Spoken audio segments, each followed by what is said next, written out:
white, saucy, and creamy pasta. Pati pangalan nila, makakalimutan nila. Charis! Simulan natin sa pagpiprito ng shrimp. Both sides lang, baliktarin hanggang sa maging orange yung kulay. Take note na huwag i-overcook ang shrimp dahil ilunod pa natin yan mamaya pagkaluto ng pasta. Same pan pagkatapos ng shrimp. Maglunod lang tayo ng butter, isama na natin ang bawang. Mas makakabuti na isabay na natin ang bawang sa butter para hindi masyadong masunog ang bawang. At ang ating apoy ay panatilihing nasa low heat lamang. Isunod na natin ang kamatis. Instead na cherry tomato ang gagamitin ko, wala ako neto, so normal na kamatis is pwede na. Tamang timpla lamang ng paminta at asin at kalahating lemon. Huwag nating kalimutang tanggalin ang buto.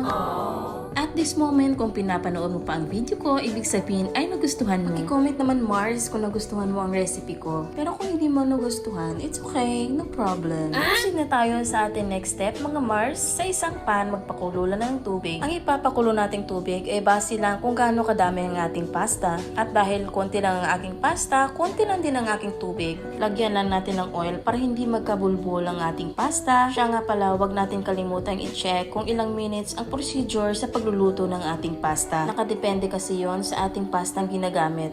Itong ginamit ko na pasta is 9 minutes lang ang procedure sa pagluluto. Chine-check ko lang ang aking pasta every 3 minutes para hindi magdikit-dikit. At this moment, dito ka natin timplahan ng asin para may konting lasa naman. At itong tubig nga pala mamaya is gagamitin pa natin pag kinulang tayo ng sauce. After 9 minutes of waiting, at least luto na ang ating pasta. Ilalagay lang muna natin ito sa isang strainer at iset aside kasama ang pasta water. Balik muna tayo sa ating sauce. At dahil feeling ko kinulang ang aking sauce, so dinoblihan ko ang timpla. Nagdagdag lang muna ako ng konting pasta water, konting asin at konting paminta. Nagdagdag na din ako ng cream para maging balance ang consistency ng ating pasta sauce. At dahil na-double ko na ang ating sauce, pwede na nating ilunod ang ating shrimp. Nilagyan ko na lang din ng sugar for balance. Pag hindi ko kasi nilagyan, out of balance na.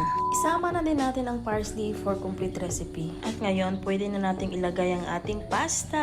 Ayan na, mag-add lamang tayo ng konting butter at konting cheese para mas lalong mag-creamy ang ating sauce. And ayan na guys, kahit ako na nagluluto, natatakam na talaga ako. And for the moment of truth, ayan na at natapos na din.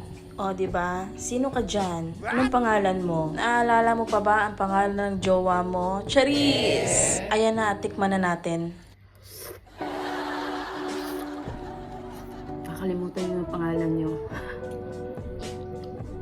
Wow!